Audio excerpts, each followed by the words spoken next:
Alright, so today we're going to be looking at the 1979 Iranian Revolution.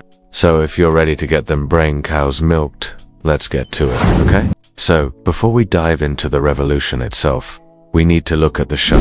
In 1979, Iran was ruled over by a dude named Mohammad Reza, who had taken the title of the Shah, which is basically the Persian word for king. And Reza had come to power in 1941 when his dad, who had been the previous Shah, went ahead and kicked the bucket. Now, despite the fact that he was the leader of Iran, Reza wasn't really a fan of democracy. In fact, he ruled as an absolute monarch with an iron fist. And he ruled this way largely because he was supported by the military and the wealthy class, and they weren't exactly clamoring for a vote to take place. Also, Reza wasn't particularly fond of the religious class, or the clergy, in Iran, and he had good reason to be. You see, the clergy had led a bunch of rebellions against his father's rule, and Reza was pretty sure that if he gave the clergy too much power, they'd do the same to him. But that wasn't the only reason he kept the clergy in check. No, see, Reza also instituted a bunch of reforms that westernized Iranian society, and those reforms were deeply unpopular with the clergy, who saw themselves as the defenders of traditional Iranian culture. So,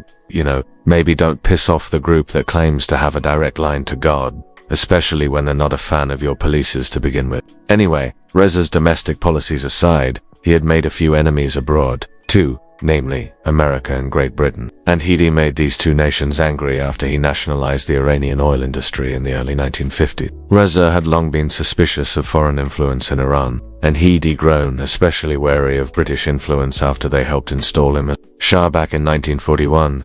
And that's why he spent much of his reign trying to decrease the amount of foreign influence in Iran. And he wanted to decrease this influence not just in the realm of economics, but also politics and culture. And while Reza did enjoy cozying up to the US from time to time, he generally viewed them the same way he viewed the British, as foreigners looking to exploit Iran for their own interests. Now, this attitude on Reza's part was only reinforced after the 1953 Iranian coup, where the CIA and MI6, that's Great Britain's intelligence agency, overthrew a democratically elected prime minister who was and installed a pro-Western dictator in his place. So, yeah, that's why Reza wasn't exactly thrilled about how his relationship with America was going. So given all of this, it shouldn't be surprising that as the 1970s rolled around, there were a lot of people in Iran who didn't particularly care for the Shah. The middle class was mad that he'd undermined democracy. Intellectuals were mad that he'd westernized and secularized Iranian society. The religious class was mad that he'd restricted their power, and the poor were mad that he'd done none of the above, but had instead kept them poor. And then it shouldn't be surprising that with all these disparate groups angry at the Shah, somebody would come along and try to take advantage of the situation, and that somebody was a charismatic religious leader named Ruhollah. Now, Khomeini wasn't the first to call for a revolution, but he was the most successful, and there are two reasons for this. First of all, Khomeini was able to unify Iranians under a common banner, even though those Iranians might not have agreed on much else. Khomeini argued that the Shah had become a tyrant and that it was the religious duty of every Iranian to overthrow him and replace him with a theocracy ruled by clerics. And this argument appealed to a lot of people. For example, intellectuals who didn't like the direction Iran was headed in religiously and politically saw Khomeini as a way to reassert some control over their lives. And Iran's poor saw Khomeini as a champion of the oppressed taking on the rich and powerful Shah.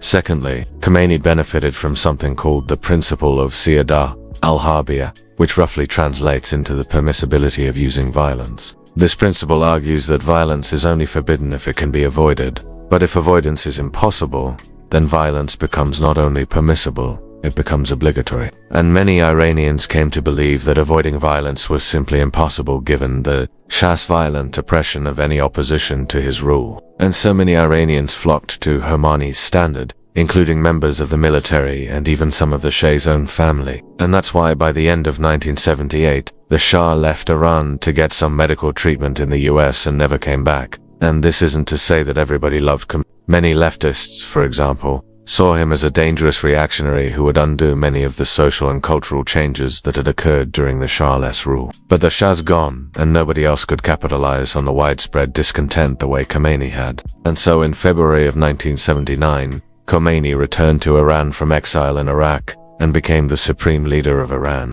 And that is how Iran went from being ruled over by a secular monarch to being ruled over by a theocratic cleric in less than a year. Now, one thing that makes the Iranian Revolution such a fascinating case study is that it went down in an age of and if you're unfamiliar with that concept, basically it was a period of time after World War II, in which many colonies around the world threw off the shackles of their colonial oppressors. And so one way of looking at the Iranian Revolution is that it was Iran throwing off the shackles of Western imperialism. And certainly that was a major factor in the revolution. But another way of looking at the Iranian Revolution is as a classic example of a non-violent movement becoming violent. You see, when Khomeini first began calling for a revolution, he called for it to be not. He even went as far as to call his supporters to commit non-violent civil disobedience. But as the revolution picked up steam, the Shah responded by cracking down violently on Khomeini's supporters. And that violence on the part of the Shah turned many members of Iran's middle class, who had initially supported the revolution peacefully, to support it violently.